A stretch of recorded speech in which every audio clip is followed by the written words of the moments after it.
Greetings. I am Hattie Portis Jones, Secretary of the South Metro Democratic Women's Council.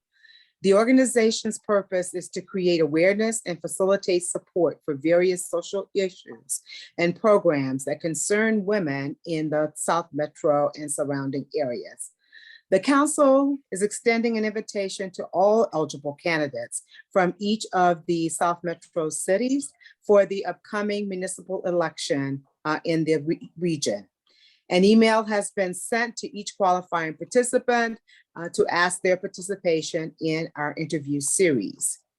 Today, I have the pleasure of introducing Natasha Williams, who is a candidate in the City of South Fulton, Council District 6. Welcome, Ms. Williams. Thank you. I appreciate you having me. Thank you for the invitation. It is our pleasure. So with that being said, let's begin with you telling us a little bit about yourself. Okay, well, my name is Natasha Williams. I am a resident in the Woodward Estates subdivision, which is off Old National Highway. It is the subdivision that is behind the LA Fitness Plaza at the corner of Old National and Woodward Road. I have been a resident in this subdivision since 1998, but I've actually been a resident of South Fulton since 1978, having grown up over in the Welcome area in the Vermont Estates subdivision. I am a graduate of Georgia State University. I have both my bachelor's and my master's from Georgia State.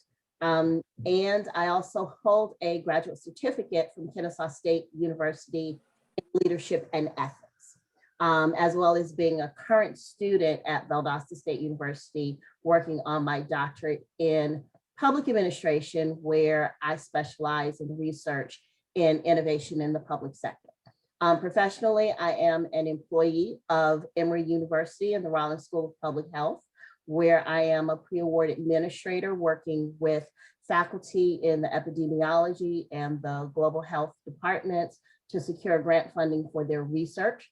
I am also a member of the National Council of University Research Administrators, where I serve as the chair-elect for Region 3, and that is the professional association for those of us who are research administrators who provide the support to faculty that are doing research. So as you can see, got a very full plate going on. And then I do have the things that I do in the community. I am a member of the Citizen Steering Committee for Parks and Recreation here in the City of South Fulton, as well as a grant reviewer for Fulton County for their children's programs. All right, well, you do have a full plate. So with all that you are doing and what you've described, what made you want to run for elected position? And what is your platform? Why are you running? Well, I'm running for a couple of reasons. I think that number one, I am running because I think that we need to change the perception of how people think about the Old National Corridor. And some of the things that get said about our district, about our neighborhood, in terms of how people think and view of what goes on Old National.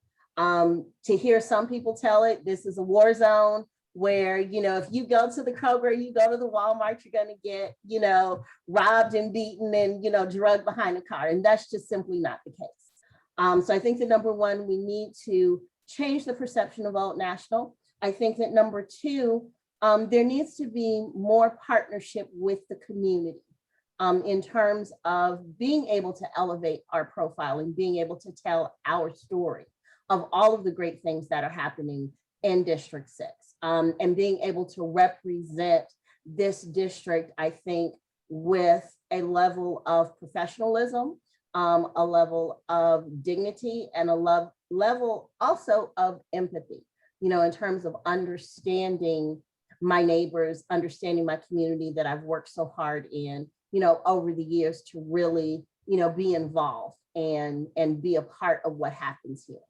And then I think thirdly, I am running because I want to have this district be at the table when deals are getting done, when decisions are getting made.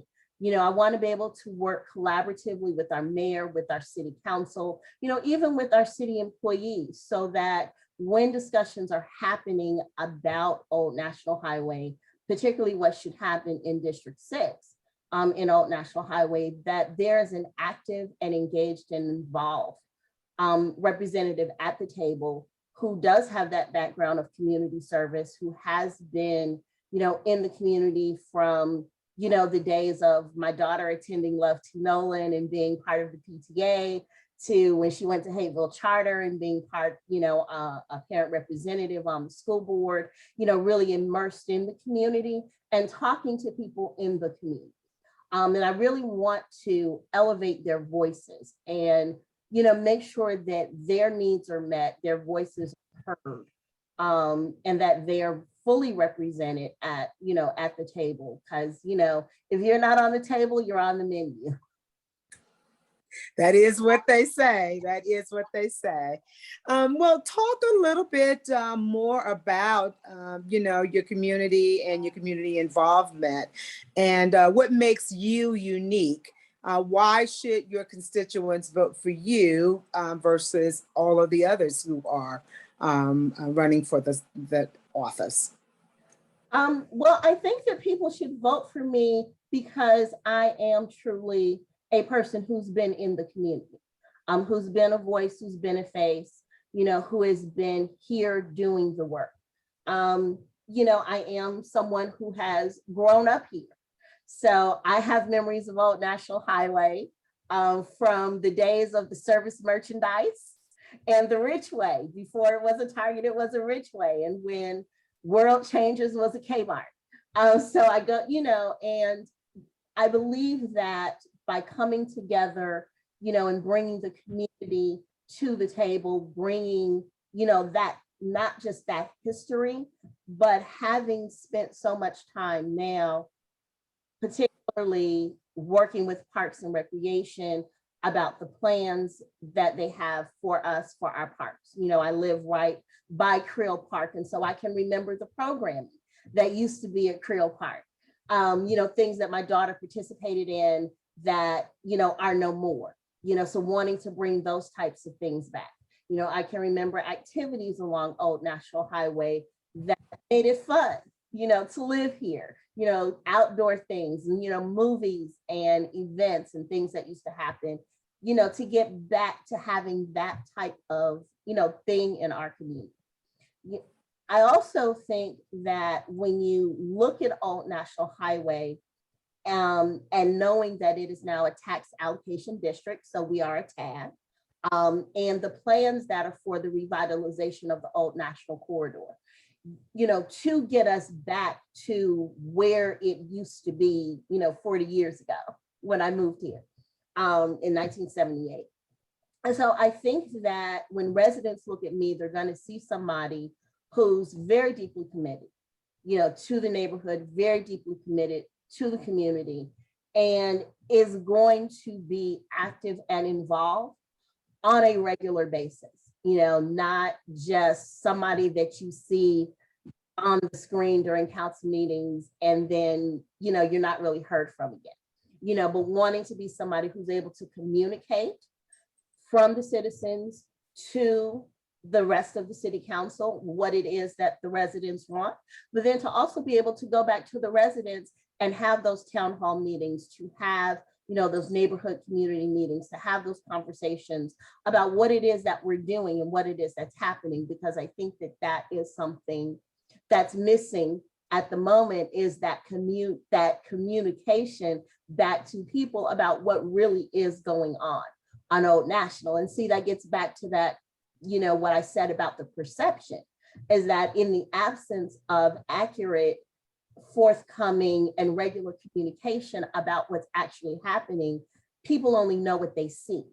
So, you know, they may not know it's a tax allocation district. They may not know that there's recently been a $150,000 grant that's been awarded for the revitalization of the Old National Corridor. They may not know that we have a manager that is going to be moving into a vacant space in the LA Fitness Plaza, whose sole job is going to be able to work in the corridor, on a day-to-day basis, assessing what do we need, what do the citizens want, what makes sense to be here, how can we use the space. I've already had a conversation with her last week before I went out of town about, wouldn't it be nice to have a pop-up shop as we approach Halloween?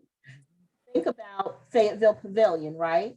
And with Halloween coming, we have so many children, elementary schools, middle schools, so many things that we could be doing. Wouldn't it be nice to have one of those Spirit of Halloween pop-up shops so we don't have to go to Fayetteville Pavilion to, do our Halloween shopping?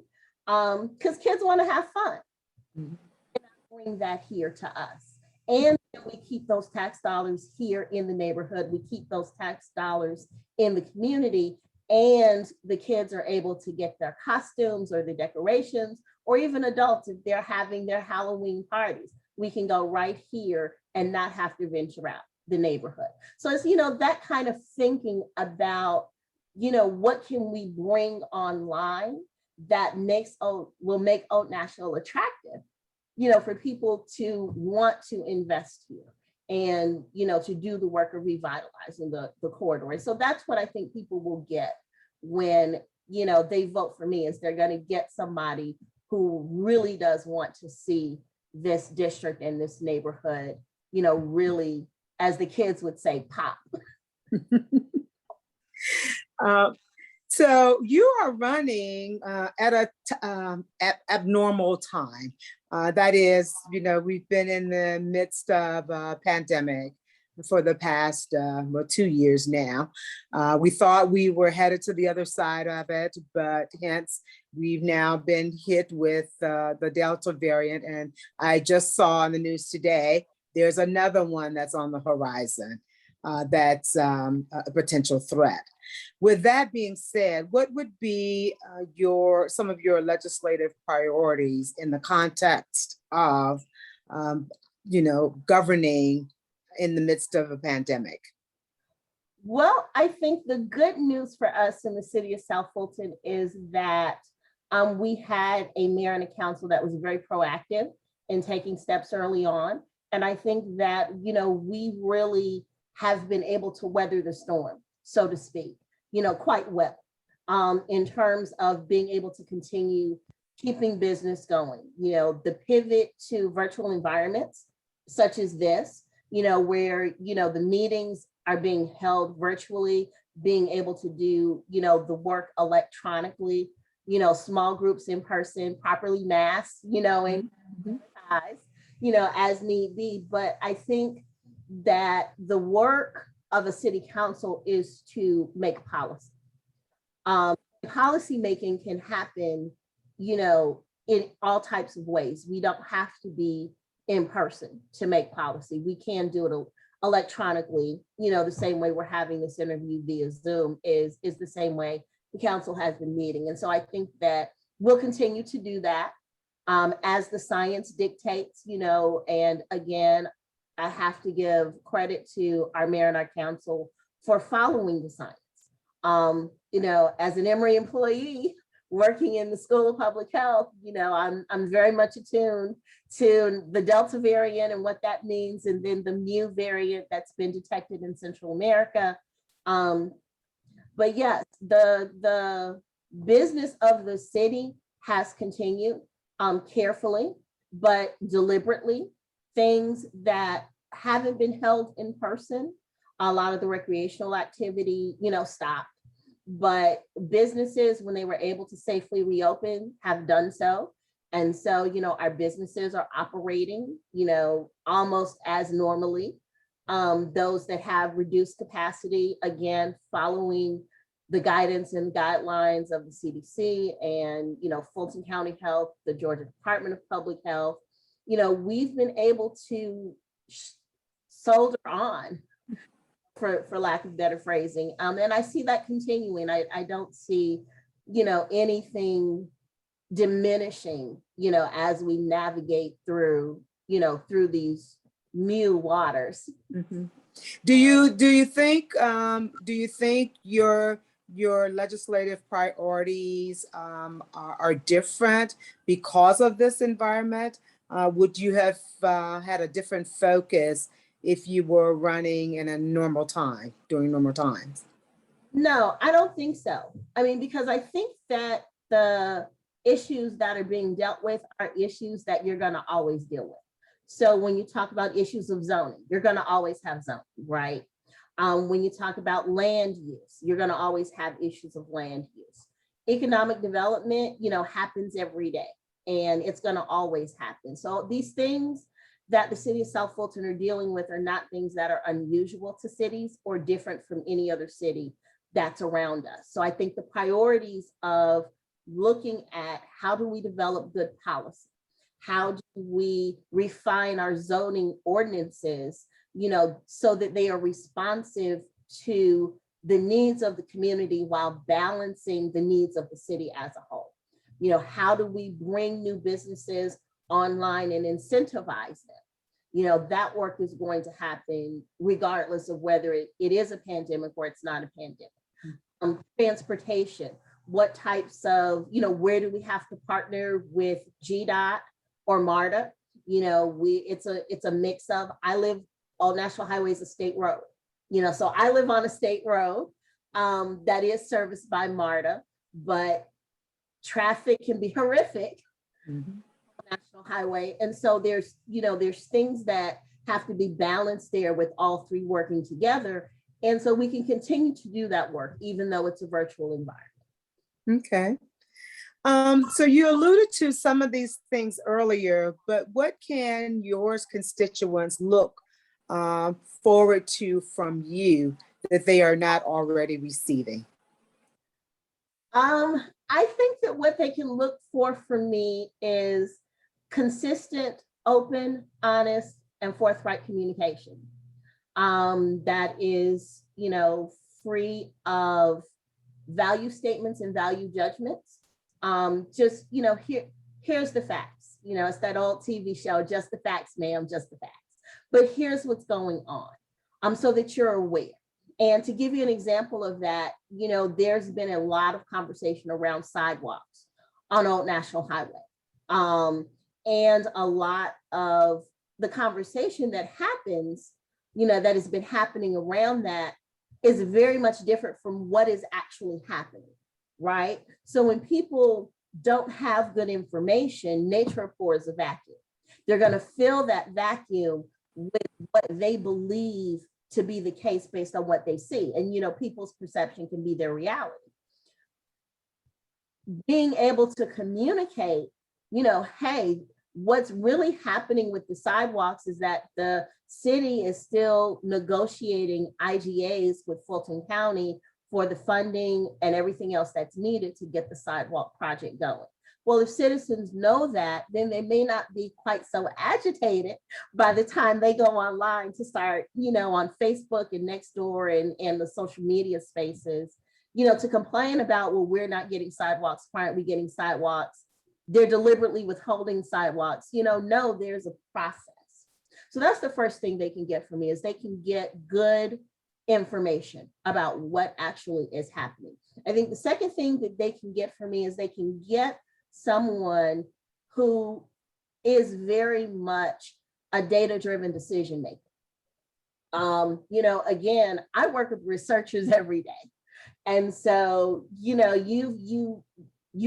I can't do my job unless I'm looking at research, I'm looking at data, I'm understanding, what is best practice, what is good practice. The research that I do with innovation in the public sector is how do you, develop and then sustain innovation in government agencies. So, I have that background, that academic background, and ongoing research into how do we do these things and how do we make these things last 10, 20, 30 years so that, by the time, my grandkids have kids, they'll be able to look back and say, hey, our great grandmother did something pretty awesome, for this neighborhood. So, that academic background and that professional and academic rooting in the research around what makes government work, I think is something that they'll also be getting. That's lacking. And, both the current representation that we have, as well as some of the proposed representation in the city as a whole, just somebody who is going to bring a very different way of looking at things that can be substantiated by, what we know works. Mhm. Well, we really want to be cognizant of your time and really appreciate you taking the time to allow us to be a vehicle to share your message. With that being said, any closing remarks, and include in those remarks how people can get in contact with you? Well, I think, again, I want to thank you and the South Metro Democratic Women's Council for, this opportunity to kind of introduce myself and talk a little bit about who I am and what I'm about, as well as my background. I am available online.